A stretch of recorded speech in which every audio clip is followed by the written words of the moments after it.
السلام عليكم ورحمة الله وبركاته. ازيكم يا حبايب قلبي؟ عاملين ايه؟ صلوا على النبي. اللي ما اشتركش في القناة يشترك ويفعل زر الجرس ويدوس لايك عشان يوصل لكم كل جديد. بإذن الله النهاردة هنعمل مع بعض محشي كرنب وورق عنب.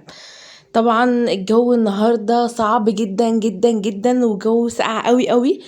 طبعا اكيد في بلاد كتير قوي كان الجو صعب، وكان احلى حاجة في الجو ده المحشي. تمام.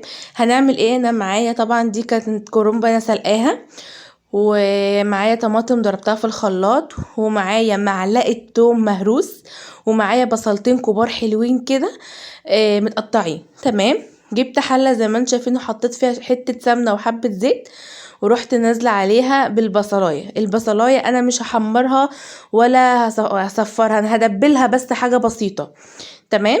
هفضل اقلب فيها كده على النار زي ما انتم شايفين لحد ما دبلت، بس ما صفرتهاش ولا حمرتها.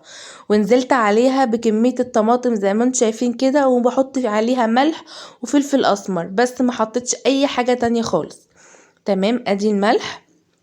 طبعا انتي بقى بتبقى عارفة مقدار الحاجة اللي انتي عاملاها تحتاج ملح قد ايه، وشوية فلفل اسمر قد ايه. كل واحد بيبقى عارف المقدار الحاجة اللي هو بيعمل. تمام. سبتها بقى لحد ما اتسبكت، ومعانا طبعا كنت غسلت الرز، ومعانا الخضار شبت وبقدونس وكزبرة، ورحت نازلة عليهم كده في قلب الطماطم. كانت ما شاء الله الطماطم حلوة، وقعدت اقلب فيها كويس قوي. وده منظرها. بصوا بقى انا بوريكم ان انا لما باجي ارص ده المقاس بتاع الكرنب اللي انا بعمله. برصه كده، بحب ان انا ارصه حواليا كده. تمام. وبعد كده بروح واخده بقى واحده بواحده، واروح ايه حاشيه. بحط برضو في الارض بتاع الحله الورق الاخضر ده. تمام. انا بوريكم. بصوا انا ما شاء الله خلصت اول رصتين كده، حبيت اوريكم بس كده المنظر، وكنت خلصته. تمام. بعد كده كان عندي ورقتين خاص، قلت ان انا اعملهم بقى برضو في النص ما بينهم كده. هما ما كانوش كتير، هما كانوا ورقتين بالظبط زي ما انتم شايفين اهو كده عملتهم. وبرضو عندي شوية كرنب تانيين هحشيهم برضه على الوش كده زي ما هوريكم دلوقتي. ادي ما شاء الله ديني حشيت الحبة التانيين على الوش اهو. طبعا المحشي بياخد غلبة جامدة جدا وبياخد له يوم. ومعانا شوية ورق عنب.